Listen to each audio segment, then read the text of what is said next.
Hello and welcome to SPMIS Academy. Today we'll analyze important newspaper articles of 2nd April 2021. Please note you can download the PDF version of today's newspaper analysis by clicking the link given in the comment section. You can download the PDF version of February 2021 magazine from our website spmisacademy.com. You can also join our WhatsApp group through the link given in the description section for more study materials. Students, please note we at SPMIS Academy are starting a new foundation course for both APSC and UPSC from upcoming 7th April. Interested students can contact us on the contact details given here. This course will be available in both online and offline mode. This is the list of the topics that we'll be covering from today's newspaper.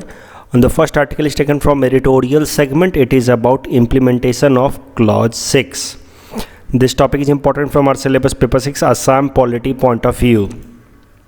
सो इस article को एकदम detail में समझते हैं, इसके background से इसको देखते हैं. देखिए, आप सबको तो पता ही है कि Assam movement was launched in Assam for a span of 6 years from 1979 to 85.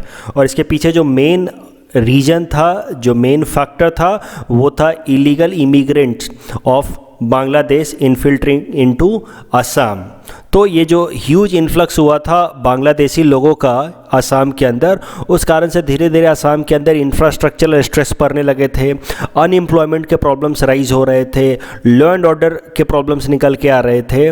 और फिर धीरे धीरे एक मूवमेंट का फॉर्म ले लिया इसने, ये तो आप सब जानते ही हैं. और इस मूवमेंट को लीड किया student organisation all Assam student union ने, आसू ने. और ये प्रोटेस्ट लगभग 6 सालों तक चला फ्रॉम 1979 टू 85. और इसमें 800 से ज़्यादा स्टूडेंट्स उनको अपनी जान भी गंवानी पड़ी over a period of time, क्योंकि बहुत बार पुलिस की एट्रोसिटीज़ हुई और कई सारे यूथ मारे गए असम के अंदर. आपको तो ये सब पता ही होगा, पहले जो शहीद खारगेश्वर तालुकदार को माना जाता है. तो ये सारी चीज़ें आई होप आप जानते हैं.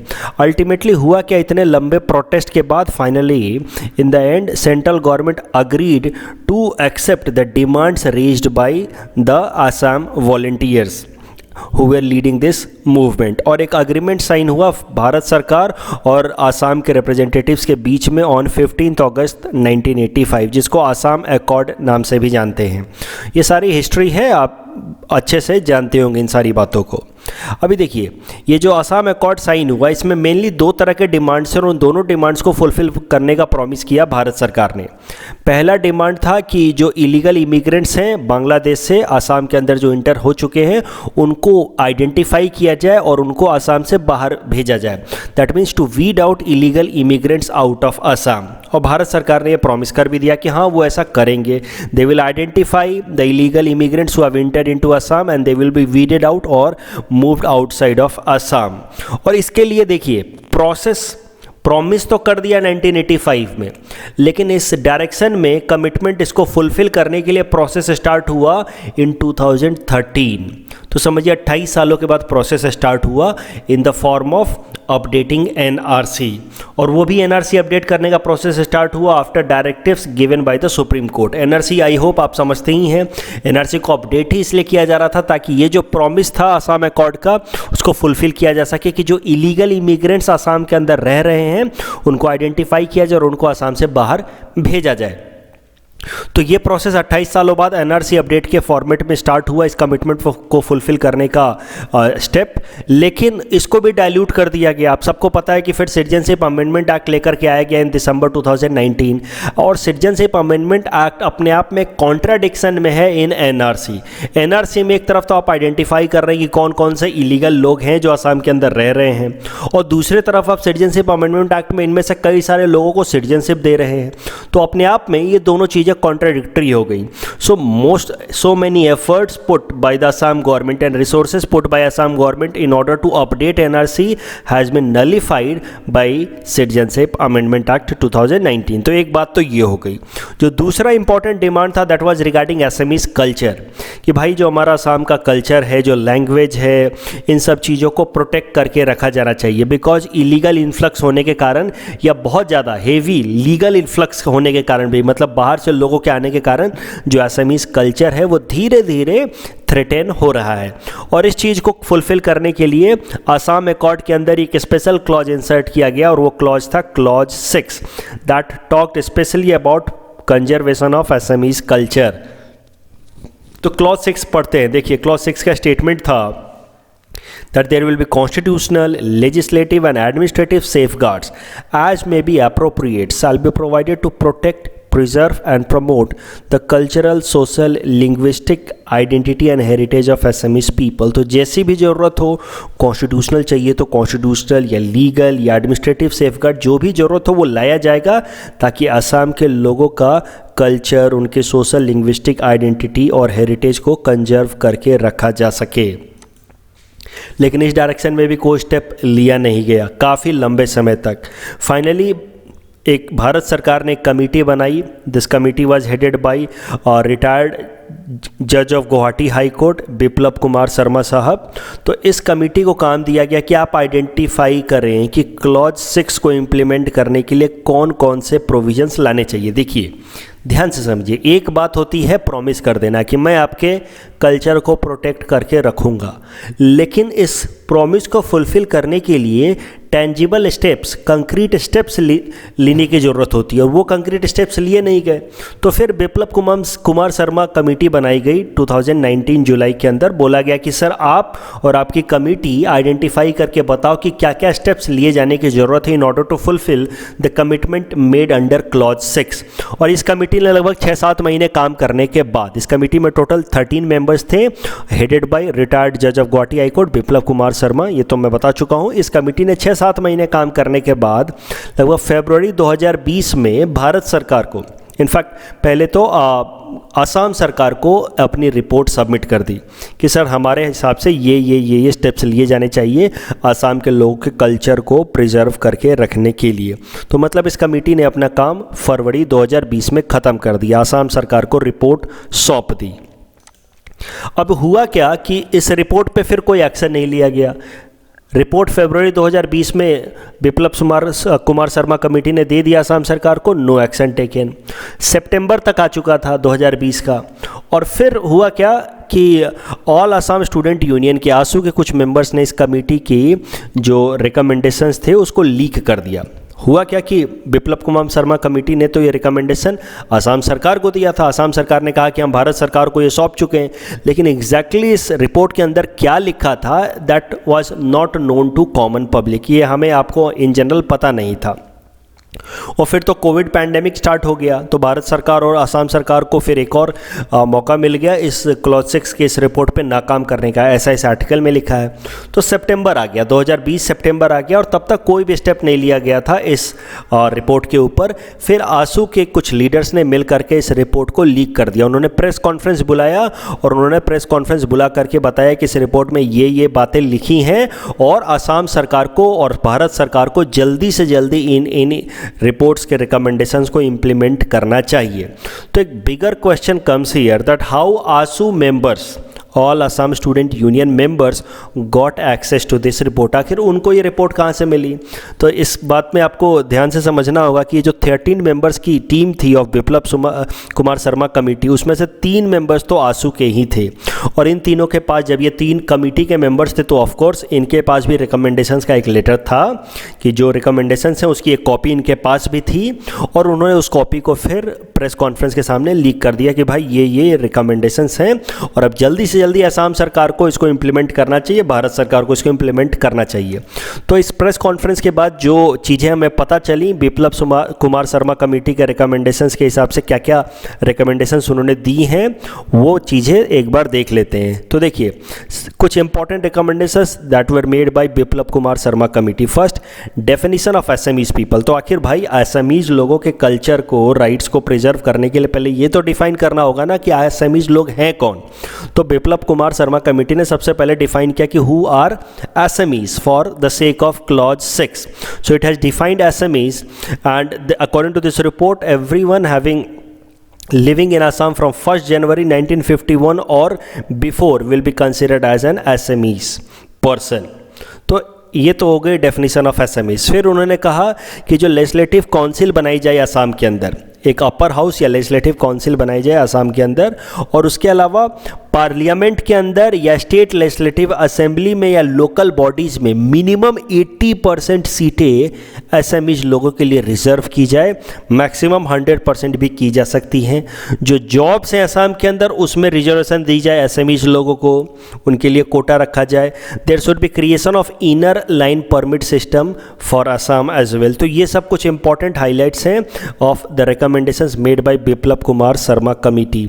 ये रिपोर्ट असम सरकार के पास अभी जमा है और असम सरकार इसको भारत सरकार के साथ मिलकर के डिस्कस कर रही है। अब करंट न्यूज़ क्या है जिस कारण से ये आर्टिकल आया है, तो देखिए हाल फिलहाल में फरवरी 2021 में हिमंतो बिस्वा शर्मा साहब ने एक बुक रिलीज़ करी, अपनी खुद की एक बुक रिलीज़ करी। उस बुक का नाम है the Sapunar Pom Kheri, that means chasing a dream.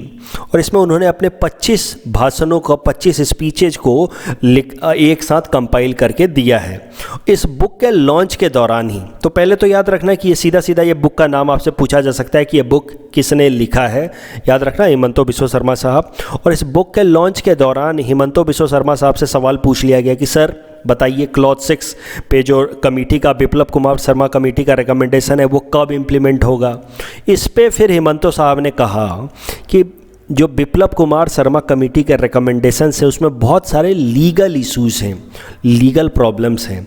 For example उन्होंने एक एग्जाम्पल दिया है, लेकिन उन्होंने कहा कि इसमें कई सारे लीगल प्रॉब्लम्स हैं, इस कारण से इम्प्लीमेंट करना मुश्किल है। एक एग्जाम्पल उन्होंने दिया, उन्होंने कहा कि देखिए इंदिरा साहनी जजमेंट के हिसाब से of 1992 of supreme court reservation 50% से ज़्यादा नहीं होना चाहिए, लेकिन यहाँ तो इस कमेटी ने रिकमेंड कर रखा है कि रिजर्वेशन 80 to 100% दे दिया जाना चाहिए टू द लोकल कम्युनिटी। तो इस तरह के कुछ लीगल इश्यूज़ हैं जिस कारण से इसको इम्प्लीमेंट कर पाना थोड़ा डिफ़िकल्ट है। तो ये बात कही है हिमंतो बिस्वा शर्मा साहब ने, जिसके ऊपर ये आर्टिकल आया है। The next article is taken from international segment. It is about 17th BIMSTEC Summit, and this topic is important from our syllabus paper 3 international organizations point of view.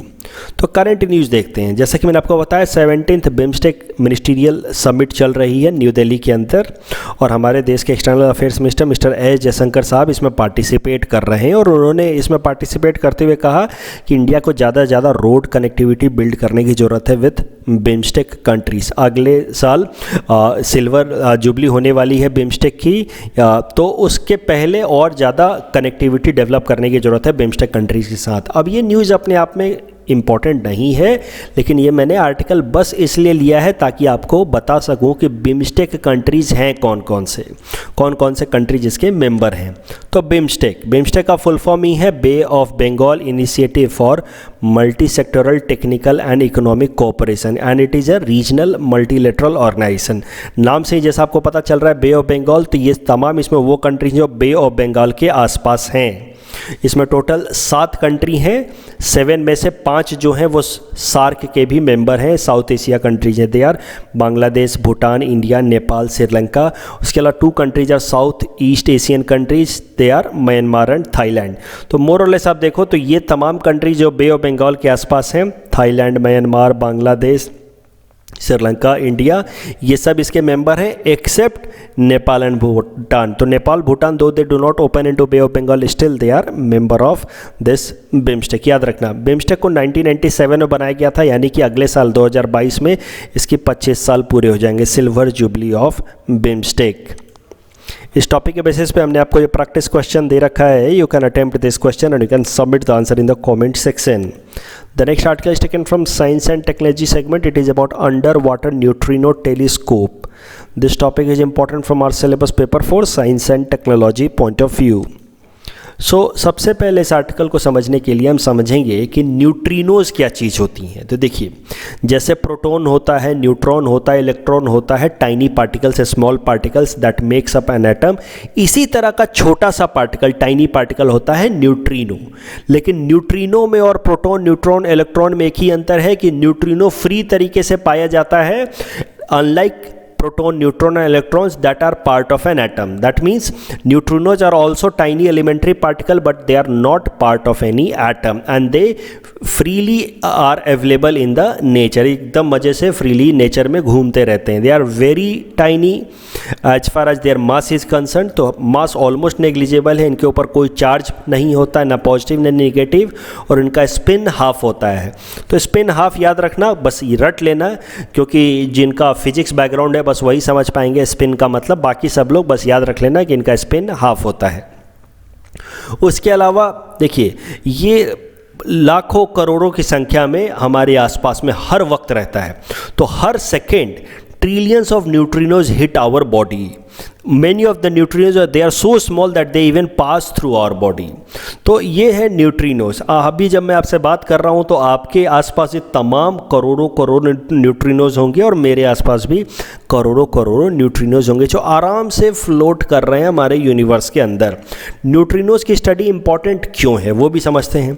क्योंकि most of the neutrinos were created during big bang. तो जब big bang explosion हुआ तो उस time में बहुत सारे neutrinos बने थे, और इस कारण से अगर हमने न्यूट्रिनोज को पढ़ लिया और समझ लिया तो बहुत हद तक ओरिजिन ऑफ यूनिवर्स को भी समझ पाएंगे. उसके अलावा मैं ऐसा नहीं कह रहा कि बस बिग बैंग के टाइम में ही न्यूट्रिनोज बने थे. न्यूट्रिनोज बाद में भी बनते रहते हैं. फॉर एग्जांपल, जब भी कोई स्टार एक्सप्लोड करता है दैट मीन्स सुपरनोवा एक्सप्लोजन होता है, या फिर सन के अंदर कोई भी फ्यूजन रिएक्शन होता है हमारे सन के अंदर, तो भी न्यूट्रिनोज बनते रहते हैं. लेकिन ज़्यादातर न्यूट्रिनोज बिग बैंग के टाइम में बने थे और इस कारण से उनकी स्टडी करके हम लोग ओरिजिन ऑफ यूनिवर्स के बारे में समझ सकते हैं. अभी करंट न्यूज़ क्या है? तो करंट न्यूज़ ये है कि रसिया ने under water neutrino observatory telescope बनाया है इन इट्स बैकाल लेक. यहाँ पे है कहीं पे बैकाल लेक जो रसिया और मंगोलिया के बॉर्डर पे है, और यह बैकाल लेक में रसिया ने एक अंडर वाटर न्यूट्रिनो टेलीस्कोप बनाया. इस अंडर वाटर न्यूट्रिनो टेलीस्कोप की मदद से पानी के अंदर जो न्यूट्रिनोज हैं उनकी स्टडी की जाएगी. इसी तरह के अंडर वाटर न्यूट्रिनो टेलीस्कोप्स बने हुए हैं इन साउथ पोल एरिया जिसका नाम है आइस क्यूब. उसके अलावा मेडिटेरियन सी में भी है जिसका नाम है एंटारेस. इंडिया भी न्यूट्रिनो ऑब्जर्वेटरी स्टैब्लिश कर रहा है. इंडिया ने जो न्यूट्रिनो ऑब्जर्वेटरी स्टैब्लिश किया है वो है in west Bodi hills in Theni district of Tamil Nadu. हमारा अंडर वाटर तो नहीं है, लेकिन हमारा अंडरग्राउंड इन न्यूट्रिनो ऑब्जर्वेटरी है in this Theni district of Tamil Nadu. अभी लेक बाइकाल जहाँ पे ये अंडर वाटर न्यूट्रिनो ऑब्जर्वेटरी बन रहा है उसके बारे में भी समझ लेते हैं क्योंकि ये इंपॉर्टेंट है. देखिए, यहाँ पे कहीं पे लेक बाइकाल है रसिया के साइबेरिया रीजन में जो मंगोलिया के बॉर्डर पे भी है. बिल्कुल यहाँ पे देखिए मंगोलिया और ऊपर में लेक बाइकाल. अब ये जो लेक बाइकाल है ये दुनिया का डीपेस्ट लेक है. It is part of a rift lake. Rift lake मतलब सी कॉन्टिनेंट कॉन्टिनेंट डाइवर्जेंस पे ये बना हुआ है. बिल्कुल इसकी तरह ये लेक मलावी लेक तंगाइका की तरह, जैसे यहाँ पे भी सी डाइवर्जेंट है वैसे यहाँ पे सी डाइवर्जेंट प्लेट बाउंड्री है जहाँ पे लेक बाइकाल बना हुआ है. उसके अलावा it is considered to be world's oldest lake. तो सबसे डीपेस्ट भी है, ओल्डेस्ट भी है. As far as surface area is concern it is world's 7th largest lake. दुनिया का सबसे लार्जेस्ट लेक माना जाता है Caspian sea as far as surface area is concern. जबकि यूनेस्को ने इस लेक बाइकाल को वर्ल्ड हेरिटेज साइट भी डिक्लेयर कर रखा है सिंस 1996. तो ये सब बातें ध्यान रखना from exam point of view. इस टॉपिक के बेसिस पे हमने आपको ये प्रैक्टिस क्वेश्चन दे रखा है. You can attempt this question and you can submit the answer in the comment section. The next article is taken from culture segment. It is about Dada Saheb Phalke Award to superstar Rajnikant. And this topic is important from our syllabus paper to culture point of view. So current news क्या है मैंने तो आपको बता ही दिया. रजनीकांत साहब को Dada Saheb Phalke award दिया गया है for the year 2019. Dada Saheb Phalke award के बारे में भी समझ लेते हैं. ये सिनेमा जगत का सबसे हाईएस्ट अवार्ड माना जाता है. नेशनल फिल्म अवार्ड्स देते टाइम में ही दादा साहब फाल्के अवार्ड भी दिया जाता है by agency named directorate of film festival. This organisation directorate of film festival has been organised और setup under ministry of information and broadcasting. As I said, this award is given to the people for their outstanding contribution to the growth and development of Indian cinema. पहली बार ये Dada Saheb Phalke award दिया गया था 1969 and this was given to Devika Rani who is also known as the first lady of Indian cinema. तो नाम याद रखना, Devika Rani, first lady of Indian cinema. Dadasaheb Phalke के बारे में भी समझ लेते हैं, जिनके नाम के बाद से ये अवार्ड स्टार्ट किया गया है। So he was the Indian film maker, ये तो आप जानते ही। उन्होंने पहली इंडिया की first full length feature film बनाई है जिसका नाम है राजा हरिश्चंद्र। तो 1913 में ये फिल्म आई थी राजा हरिश्चंद्र, जिसको दादा साहब फाल्के साहब ने डायरेक्ट किया था। And he is regarded as father of Indian cinema, और उन्हीं के नाम के बाद दादा साहब फाल्के अवार्ड्स दिए जाते हैं। In our segment, most probable prelims topics for upcoming UPSC, today we will cover topic number 6 to 10. Topic number 6 is about Pangong Tso Lake. It is an endorheic lake. That means it's a closed lake in the Himalayan system situated at an elevation of 4000 meter. It is about 134 kilometer long and extends from India to Tibetan Autonomous Region of China. Approximately 60% of the length of the lake lies in the Tibet Autonomous Region. It is world's highest saltwater lake. Pangong Tso Lake is also known to change its color, appearing blue, green and red at different times. During winter, the lake freezes completely despite being saline water. It is not part of Indus River Basin area and geographically separate landlocked river basin. So it is not part of Indus River Basin, याद रखना, it's a geographically separated landlocked river basin. So please attempt this question based on topic number 6. Topic number 7 is about hashtag I Commit initiative. Recently, Ministry of Power initiated hashtag I Commit campaign on the occasion of World Environment Day. This campaign is driven by Energy Efficiency Service Limited EESL, जो भारत सरकार की एक company है जिसका काम ही है energy efficiency को promote करना। तो ये जो इनिशिएटिव है इसका पर्पस भी है एनर्जी इफिशियंसी, यानी कि बिजली खपत को कम करना, एनर्जी इफिशियंसी को प्रमोट करना। That is the purpose of this initiative. Please attempt this question based on topic number 7. Topic number 8 is about International Comparison Program. ICP is one of the largest statistical initiative in the world. It is managed by World Bank under the auspices of United Nations Statistical Program. The main objective of ICP are to produce purchasing power parity and comparable price level indexes for participating economies and convert volume and per capita measures of the GDP and its expenditure component into common currency using PPP. Ministry of Statistics and Program Implementation is the National Implementing Agency for Indian side for ICP. Please attempt this question based on topic number 8. Topic number 9 is about Export Credit Guarantee Corporation of India. This is a wholly government of India owned organization, a company. It was established in 1957, whose main objective is to safeguard the exporters by providing them insurance services and export related services. It functions under administrative control of Ministry of Commerce and Industry under Department of Commerce. Please attempt this question based on topic number 9. Topic number 10 is about Coral Triangle. It is a marine. The Coral Triangle is a marine area located on the West Pacific Ocean. It includes water of Indonesia, Malaysia, Philippines, Papua New Guinea, Timor-Leste, and Solomon Islands. The Coral Triangle hosts an astonishing amount of marine life. 75% of world's coral species are found here. That includes about 600 different species. Over 2000 different types of reef fishes are also found in this area. Please attempt this question based on topic number 10. This is the answer of question number 1 to 5 that we had given in yesterday's newspaper analysis. Today's question can be attempted by students and you can submit the answer in the comment section. We will be sending answer of these questions in tomorrow's newspaper analysis. कल जो हमने practice question दिया था उसका answer देख लेते हैं। The value of Indus इलाका trade has consistently increased in last decade. This statement is wrong. हमने देखा कि ग्राफ कुछ ऊपर गया फिर नीचे भी आया। So first statement is wrong. Textile and textile articles constitute an important item of trade between India and Bangladesh. Absolutely correct. In last 5 years, Nepal has been the largest trading partner of India in South Asia. Wrong. It's Bangladesh. So the correct answer will be option B2 only. That's all from our side for today. Thanks for watching.